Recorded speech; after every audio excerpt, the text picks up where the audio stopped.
সংবাদ সবাইকে স্বাগত জানাচ্ছি। আমি ফিরোজ তোহা। শুরুতেই সংবাদ শিরোনাম। বাংলাদেশের সর্বশেষ গুরুত্বপূর্ণ আপডেট সংবাদে আপনাকে স্বাগত। শুরুতেই সংবাদ শিরোনাম, পরে বিস্তারিত। শুরুতেই জানাবো, এবার মহাসমাবেশের ডাক দিল সাতপন্থীরা। এবার রাজধানীর সোহরাওয়ার্দী উদ্যানে মহাসমাবেশের ডাক দিয়েছে তাবলিগ জামাতের এক অংশ। দিল্লির মাওলানা সাদ কাহলবির অনুসারীরা আগামী 7ই ডিসেম্বর মহাসমাবেশ করবেন তারা। এর আগে তাবলিগ জামাতের অন্য অংশ জোবায়েরপন্থীরা মহাসমাবেশের ডাক দিয়েছিলেন। এরপর জানাবো, চট্টগ্রাম নয়, বাংলাদেশের 1 ইঞ্চি মাটিও কাউকে দখল করতে দেয়া হবে না। ভারতের একটি মিডিয়া চট্টগ্রামকে ভারতের অংশে যুক্ত করার বিষয়ে এক সাংবাদিকের উপস্থাপন প্রসঙ্গে বাংলাদেশের জামাত ইসলামের কেন্দ্রীয় কর্মপরিষদ সদস্য ও ঢাকা মহানগর দক্ষিণের সেক্রেটারি ডক্টর শফিকুল ইসলাম মাসুদ বলেছেন, চট্টগ্রাম নয়, বাংলাদেশের 1 ইঞ্চি মাটিও কাউকে দখল করতে দেয়া হবে না। এদিকে ঝিনাইদহে গ্যাং লিডার জুয়েল গ্রেপ্তার। ঝিনাইদহের শোলকুপায় সন্ত্রাসী জুয়েল হাসান সহ 2 জনকে গ্রেপ্তার করেছে যৌথ বাহিনী। তাদের গ্রেপ্তারের খবরে এলাকাবাসী মিষ্টি বিতরণ করছে। এদিকে ঢাকার সড়কে শৃঙ্খলা ফেরাতে ট্রাফিক নিয়ন্ত্রণে শিক্ষার্থীরা। মিশ্র প্রতিক্রিয়া সাধারণ মানুষের। ঢাকার ট্রাফিক নিয়ন্ত্রণে পুলিশকে সহায়তা করছে 2 শতাধিক প্রশিক্ষিত শিক্ষার্থী। শহরের গুরুত্বপূর্ণ বেশ কিছু পয়েন্টে দিনে 2 বেলা ডিউটি করছেন তারা। বিষয়টি নিয়ে মিশ্র প্রতিক্রিয়া রয়েছে সাধারণ মানুষের মাঝে। আর শিক্ষা কার্যক্রমের অংশ হিসেবে ট্রাফিক সচেতনতার কথা বলছেন বিশেষজ্ঞরা। জানাবো, স্যাটেলাইট ইন্টারনেট চালু করবে সরকার।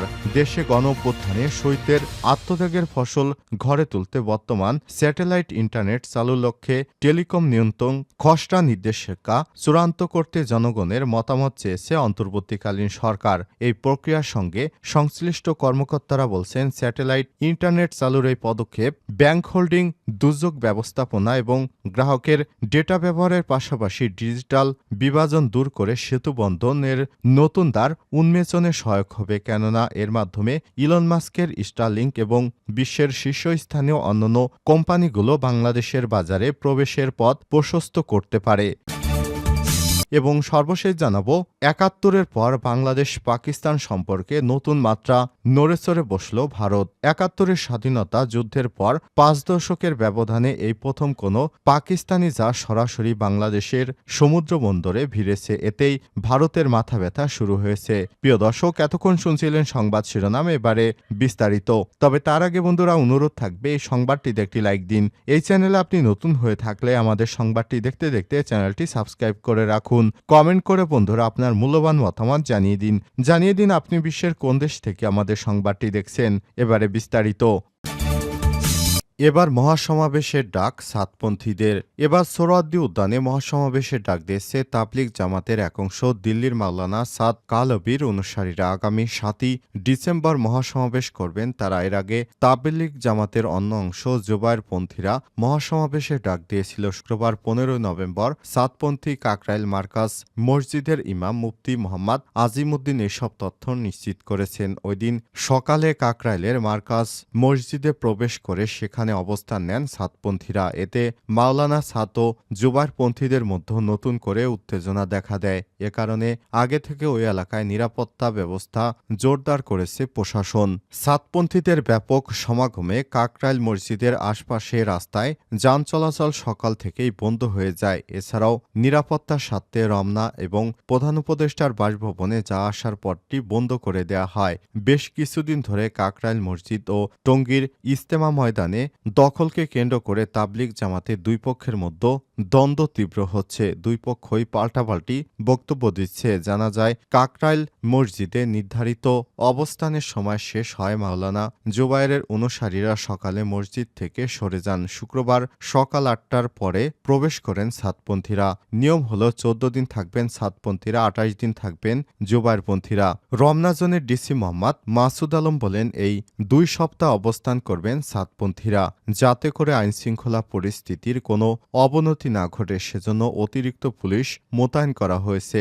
আজকে শান্তিপূর্ণভাবে বের করে দেওয়ার ঘোষণা দেয় জোবায়েরপন্থীরা। তারা তারপর বের হয়ে যায়। তারপর সুশৃঙ্খলভাবে প্রবেশ করেছেন ছাদপন্থীরা। এর আগে শুক্রবার 15 নভেম্বর সকাল থেকে কাকরাইল মার্কাজ মসজিদে আসতে শুরু করেন ছাদপন্থীরা। এতে তাবলিগ জামাতের মাওলানা সাদ কাহলবি এবং জোবায়েরপন্থীদের মধ্যে ফের উত্তেজনা বিরাজ করছে। এরই মধ্যে ছাদপন্থীরা কাকরাইলের মার্কাজ মসজিদের সামনে অবস্থান নিয়েছেন।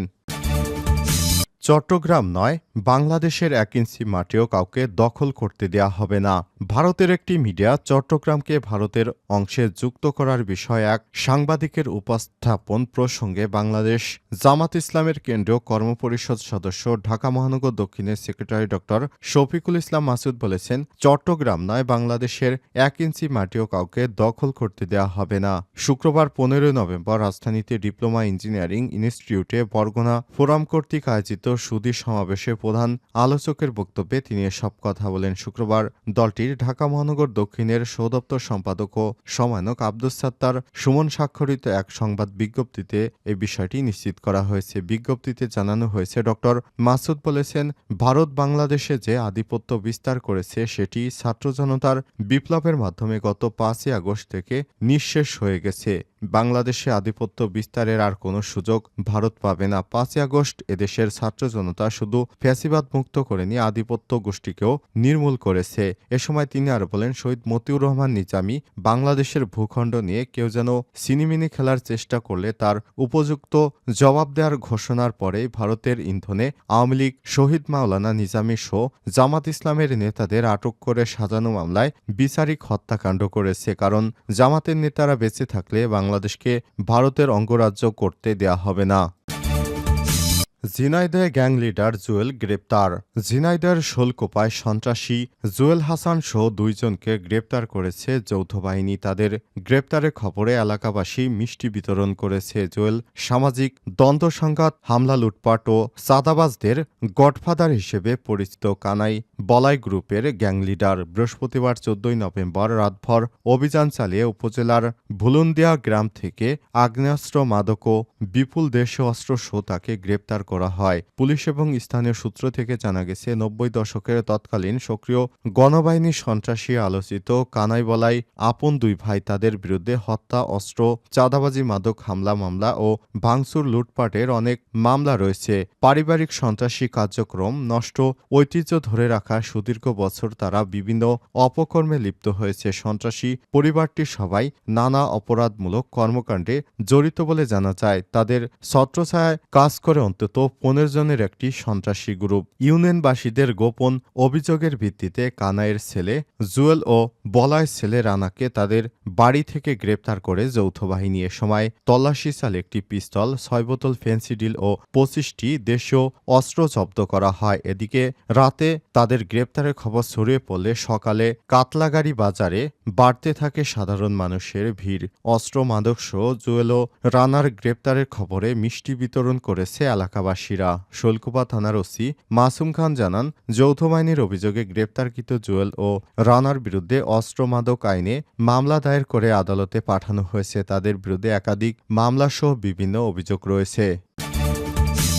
ঢাকা সড়কে শৃঙ্খলা ফেরাতে ট্রাফিক নিয়ন্ত্রণে শিক্ষার্থীরা, মিশ্র প্রতিক্রিয়া সাধারণ মানুষের।